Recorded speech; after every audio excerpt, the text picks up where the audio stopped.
And we are live here in the Storycraft Cafe. I'm your host, Hank Garner.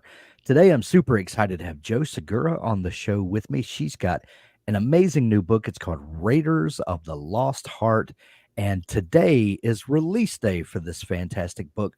I love this book so much. It is a mashup, a genre mix of a fun adventure story, some romance, just an exciting read, but emotionally fulfilling. It's such a fun read, and this book is going to have broad appeal to all sorts of readers. And I love what you've done with the book, Joe. Welcome to the show, and Thank happy you. release day. Thank you. It's been a fun day so far, just trying to I'll keep bet. up on my social media. It's release days can be pretty wild, that's for sure. Um, Joe, I like to start the conversation with a fun question sometimes. And that All right. question that I love to ask people is, what is your first memory of wanting to be a writer or storyteller? Oh gosh. My mom used to take us to the library all the time. And one thing that I vividly remember, and I don't know if they even still do this, but for children's books, they would have them in like these little plastic bags with like the clips and then the hanger. And I just remember just being so excited to be able to get all those books from the library and take them home. And we'd always get so many books, just stacks of books, and just voraciously reading them and then going back and getting more books. That's like the first thing that I just think of when I think of my childhood and books. And I always wanted to be able to write my own stories. So here I am finally doing that. I love it. So from that early experience of wanting to tell stories and to give other people this excitement that you felt, what did you pursue? As the funny thing about writing is that uh, you know I've done more than 1,500 author interviews, and very rarely do you see that. That writers had a singular purpose and a singular goal in mind, and they only ever wanted to write, and everything that they ever did was in pursuit of that. Most people have kind of a circuitous route where they go and collect some life experience over here, and relationships over here, and these things in a strange way culminate into the writer's life. What was your experience? So I didn't go to school for writing, but ever since I was really little, I used to make my own books where I would, glue the pieces of paper together and use Oh yeah. crayons to draw my pictures, and telling silly stories about anything from these dogs in a pet shop to a man with a head that was shaped like a kazoo. And I've been doing that ever since I was a little kid. And then once I got into like high school, I started writing longer stories, but they were always just for me. It was just in like, spiral bound notebook. Eventually, when we got a computer, I would have my little floppy disk where I'd keep my stories, but they were never for anyone else to read. Yeah. And it really wasn't until I was probably in my late 20s, early 30s, where I was talking about how I love writing stories with one of my friends. And she was like, why don't you just write that down? And I was like, I will. And so I started writing this story, and I've always been a romance fan, and it was a romance. It's terrible. No one will ever get to read it. My friend read it. I don't know how she did it so bad. But, it kind of ignited something in me. And so I had a coworker who was also a writer, and she told me about querying and writer conferences and how to get published. And so I went to my first writer conference, still not really knowing anything about the field. And I found my people with the romance community. And that really just got me writing more and more and more, but still was always just for me. I really wasn't trying to do much with it until finally I'm like, why not? Why am I keeping these stories just for myself? And finally decided I'm gonna see how it goes. And so here I am, finally doing this thing I've always wanted to do. But, we have like this doubt in ourselves. It's Oh, like, yeah. well, other people do that, but I can't do that. And then it's like, well, why not? I can do it. If someone else can do it, why can't I? You're And so right. I finally got over that idea that it was for other people, not for me. Well, and not you at first you have that doubt, like, can I even do this? And then you get over that, and then invariably somewhere in the process you get this imposter syndrome. Like, Oh, am totally. I really supposed to be here? This is for other Mhm. people, and you're Mhm. holding a book in your hand, Yep. and and you're like, this can't be real. You, people don't understand the emotional struggle that Mhm. artists have, writers in particular, but it's I always say that no matter if you've published one book or 100 books, everybody starts the next project in the same place with that Yep. blank page and a handful of ideas. And how do you even make this turn this thing into a book? And Yep. it's it's daunting, but oh, oh so worth it in the end. And that imposter syndrome is so real. It's like, Yeah. once you start seeing readers and booksellers and librarians rating your book and reviewing your book, as much as you don't necessarily want to see some of those reviews, they're everywhere. And so you can't help but avoid it. And you start worrying that, oh my God, what if people really don't like it?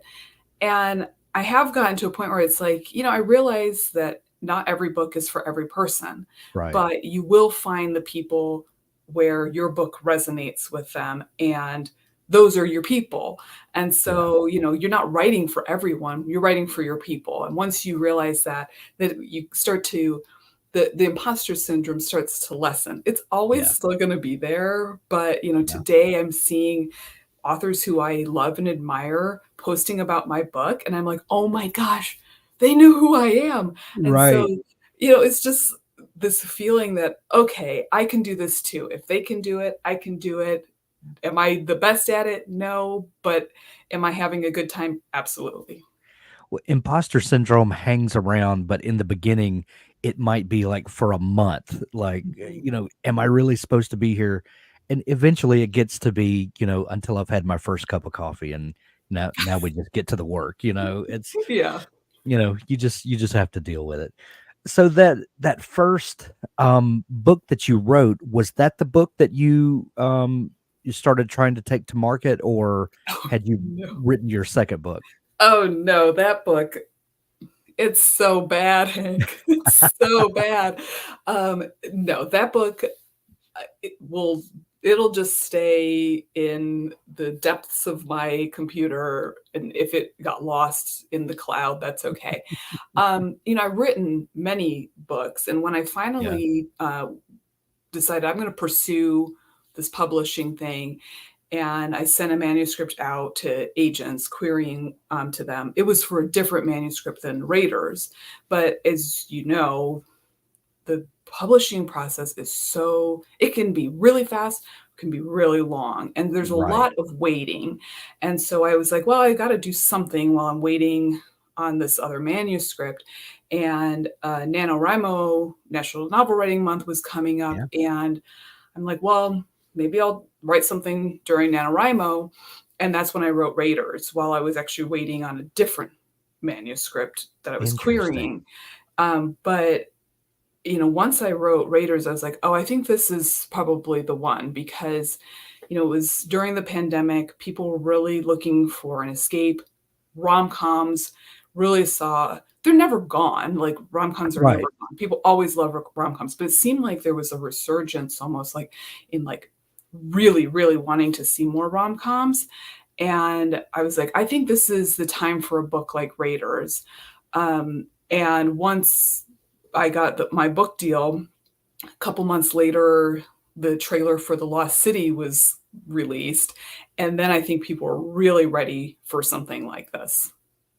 What that's really interesting that you bring that up. My wife and I were having a conversation not long ago, and we were talking about rom-com movies, Mhm. and the late 90s, early 2000s seemed to be like a golden age of these Yes. rom-com movies. There were so many, and, they were kind of the it girl and it guy that were in all Mhm. these, rom-coms, and, you can name the handful of people that recycled over and over in these movies, and they were just fun, and Yes. they didn't have to be all heady, but you popcorn movie, you're Yeah. gonna have a good time, not take it too seriously. And it seemed we were looking, I guess we were just kind of flipping through Netflix trying to find something to watch, Hmm. kind of lighthearted, didn't want to take things too seriously. And it seemed like those movies were just they weren't making them anymore. And I think we even Googled like what happened to rom-coms, Hmm. and there's several industry papers talking about how big studios were afraid to invest $100 million in a movie that may or may not, make back, Hmm. ticket price, whatever. But then I was telling her, I was like, but it's such a golden age for rom-com books right now. We're Yes. missing that in movies and cinema, but there's a this is a prime time right now for these types of books. And I'm so glad that you brought that up because where it seems to be lacking in one area, we just, you can throw a nickel out and hit five great Hmm. rom-com books right now. Totally. I think, all of us romance writers were getting tired of not seeing all the books that we love getting turned into movies. So we're like, fine, we'll just keep writing the books.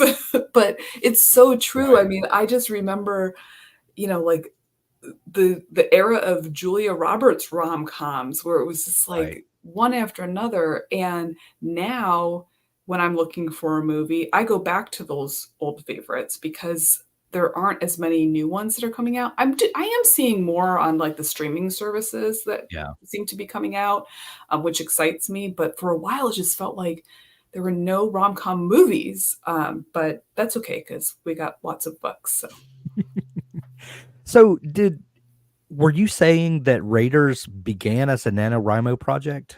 yes, yes.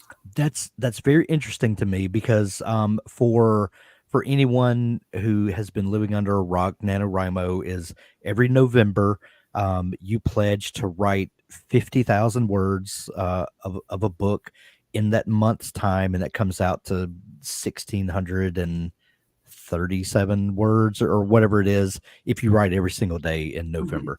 And it's an exercise to show people that you can do it. That you don't have to spend a year and a half writing a novel if you sit down and put in the work and write 6 to 8 pages a day, you have a novel. But what a lot of people discover is that kind of being under the gun and knowing that you have to generate these pages every day. And a lot of times it will kind of dismiss a lot of the self doubt or the overthinking of a book, and you just kind of get it out. And then you can always Mhm. go back and edit it. And everyone should go back and edit it. Let's not Yes. pretend that these are perfect words coming out. Right. But good things happen sometimes when you just kind of remove the overthinking. Did you find that to be the case, that kind Oh, of being under a time crunch helped to let you tap into something that may have been lacking, or maybe lacking is not the right word, that you just hadn't hit on yet?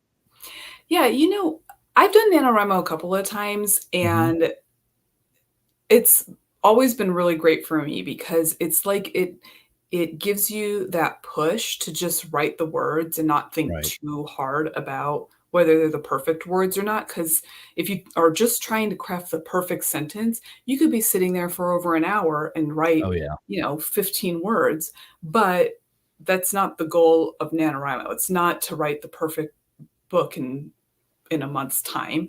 And really, it's not necessarily even to write the whole book because for most, adult Yeah. fiction, 50,000 words isn't going to be a full novel, but it just Usually you're looking allows. for 80 to Yeah. 90-ish. Yeah, Yeah. I think romance, long contemporary romance is anywhere from 75 to 95,000 words.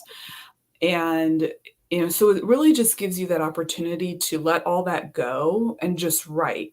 What I will say is that the very first line I wrote during NaNoWriMo is the very first line in the book.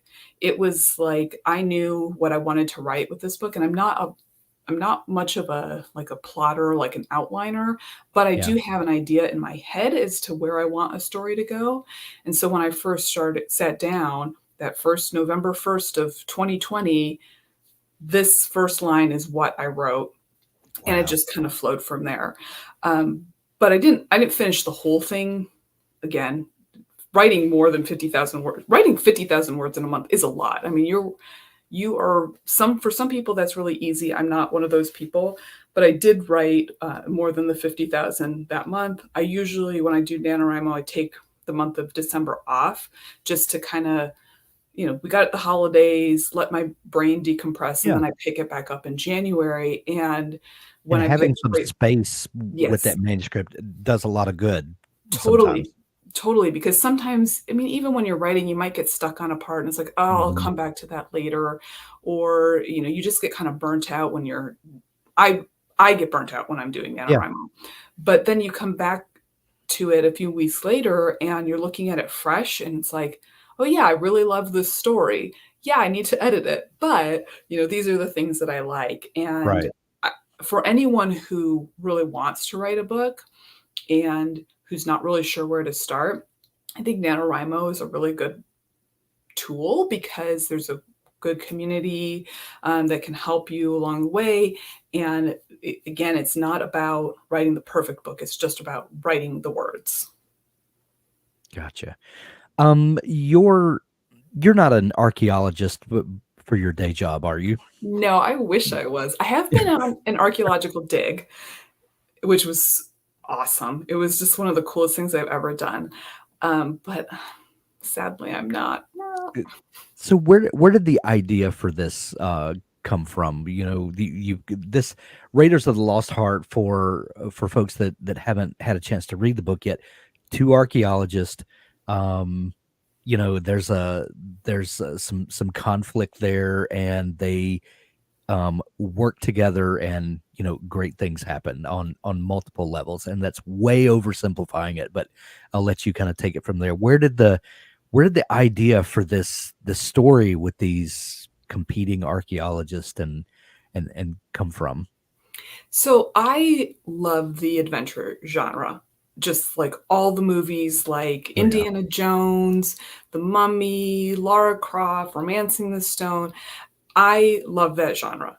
And I saw a tweet sometime in like September or October before that NaNoWriMo, and someone said something like, "What's a profession that you wish you saw more of in romance books?" And I said archaeologists, and just because I love archaeologists. Oh yeah. And then I thought, oh, I think I'm gonna write that. Because yeah, I started thinking about this idea of Lara Croft and Indiana Jones on a dig together, just butting heads because they're both so set in their ways. Right. They're both incredibly sexy. So I'm also thinking those two would probably have the hots for each other. And I'm like, that would just be really fun to write.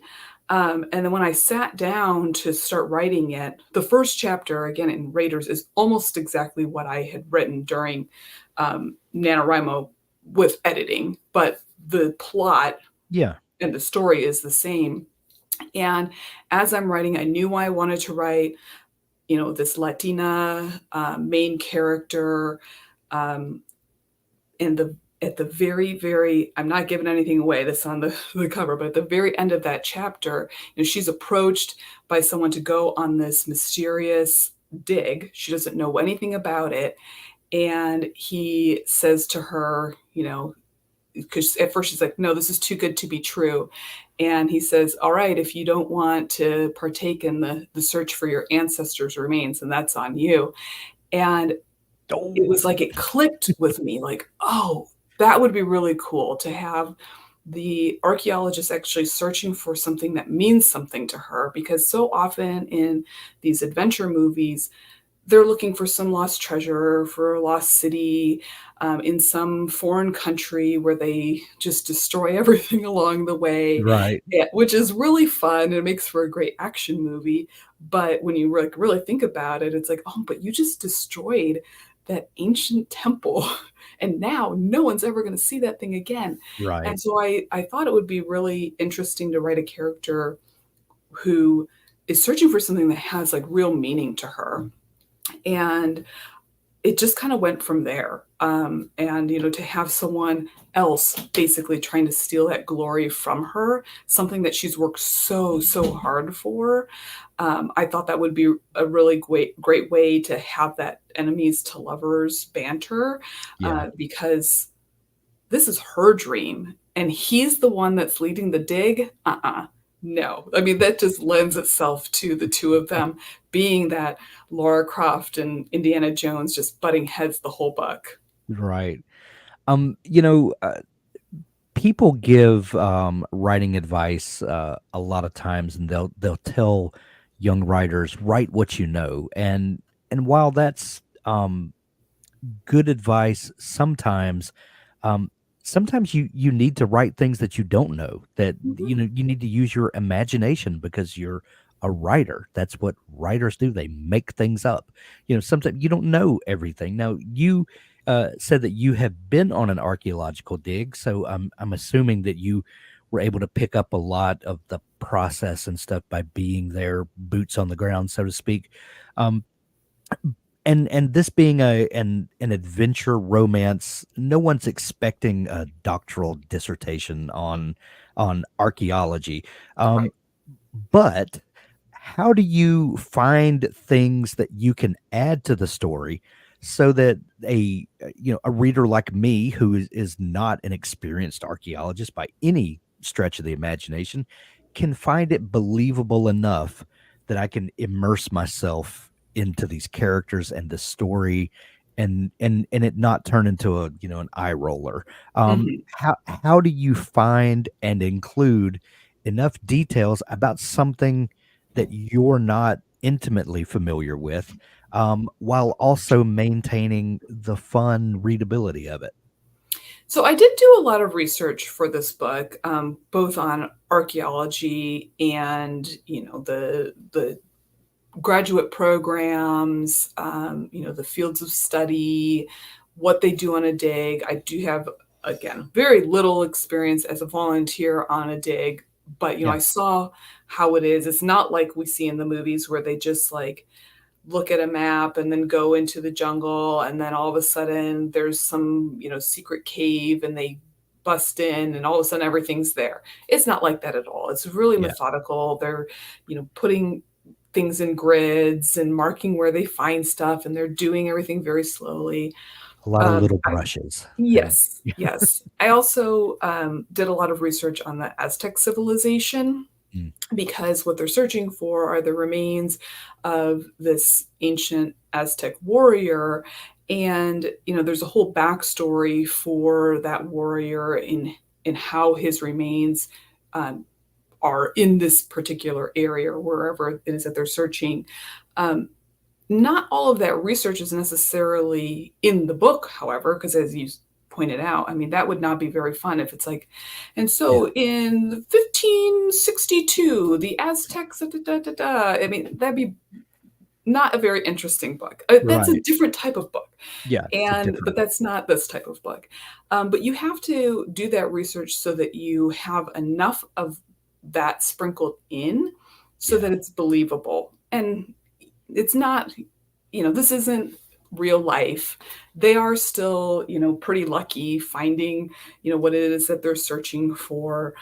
But, you have to suspend belief a little bit so that you can enjoy the story. But, right, a writer still needs to be able to have enough of that background so that as you're writing it, the writer can still see themselves in that situation, or the reader can still see themselves in that situation, um, but not necessarily by giving them an info dump. right, right. You said that you started off thinking about, what if Indiana Jones meets Lara Croft, and you've got these two kind of iconic characters in mind.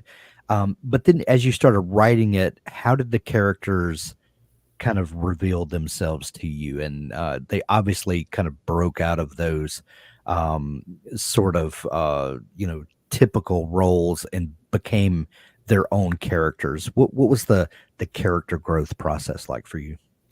So with Corey, the female main character, the Lara Croft, she's like this Latina Lara Croft, and she's a real badass, like Lara Croft is. I mean, she's amazing, right?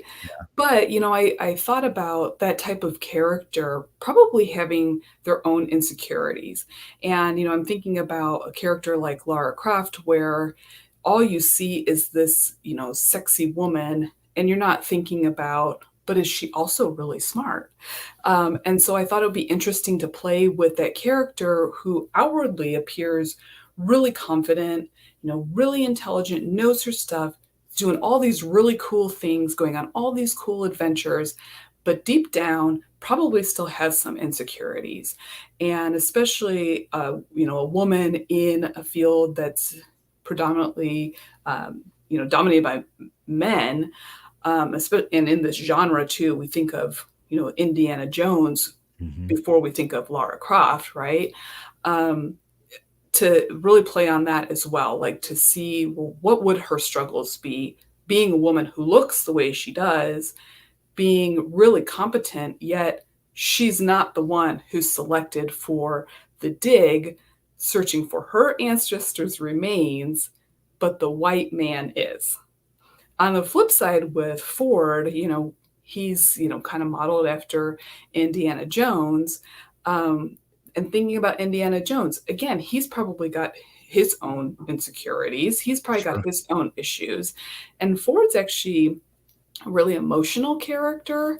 When you first see him in chapter one, you're in Corey's point of view, and you're like, Hmm. oh my gosh, this guy is such a jerk. How did he get picked for this expedition? She should be getting the expedition. But immediately when you get into chapter two and you're in his point of view, you start to be able to see why he is the way he is. And as you get through the story, you understand why he's even there. Like, he was picked for this dig. Why did he want that? When he Right. knows that this isn't his specialty, this isn't his life's work. He knows that Corey wanted this, but there's a reason that he's there. And he has his own issues, but together the two of them are able to work through their own personal issues, and it really helps to strengthen their bond. And once they really see that they're not that different deep down, they're both really stubborn, confident, intelligent people. um, but they don't necessarily always let their emotions out. They portray something completely different. So it's kind of fun to play with those characters and see how those two things that we don't necessarily think about when we think about Lara Croft and Indiana Jones, all we think about are the Right. really cool parts of them. We don't think about, well, they got problems too. We all got problems. Right. And one of the fun things about this is because you do have the two different viewpoints, his viewpoint and her viewpoint, you really get three different perspectives. You get his perspective, her perspective, and then the reader's perspective, who can take both of those into account at the same time. And it really creates this layered, and you really get to see the full kind of 360 view of the relationship, and it's a lot of fun. I love the way that you did that. Thank you. Thank you. Yeah. Today is release day for Raiders of the Lost Heart. It is available everywhere now. Go to your local bookstore, grab a copy of it today. If you don't have a great local bookstore, we'll put links in the show notes where you can grab it from Amazon. It's also available on Audible today as well, right, Joe? Yes. Have And it's you? available in the UK. So if you're Okay, coming didn't at know us that. from the That's UK, you can get it there. excellent. Have you gotten a chance to listen to any of the audiobook? I listened to a sample, and the narrator is amazing. Frankie's voice is just awesome. She is Corey, which is just amazing to hear. It's also kind of weird hearing your own words being read by somebody Right. else. It was like, oh, I wrote that. Okay. Right. Like, oh, that was great. Yeah. Wow, who wrote Oh, that? The author's amazing. exactly. Raiders of the Lost Heart available everywhere now. Go grab it. Joe, if people are just discovering you, and want to follow along with everything that's coming up and, see some great insight from you, is there a place online where they can connect with you? Yes, so you can find me on my website at joesegura.com, or you can follow me on all the social media. I'm most active on Instagram, and my handle on all my social media is Joe Segura Books. Great, great. We'll link that up to make it easy for folks to find you. Joe, this has been so much fun chatting. Congratulations on release day, and thank you for taking time to come on the show. Thank you.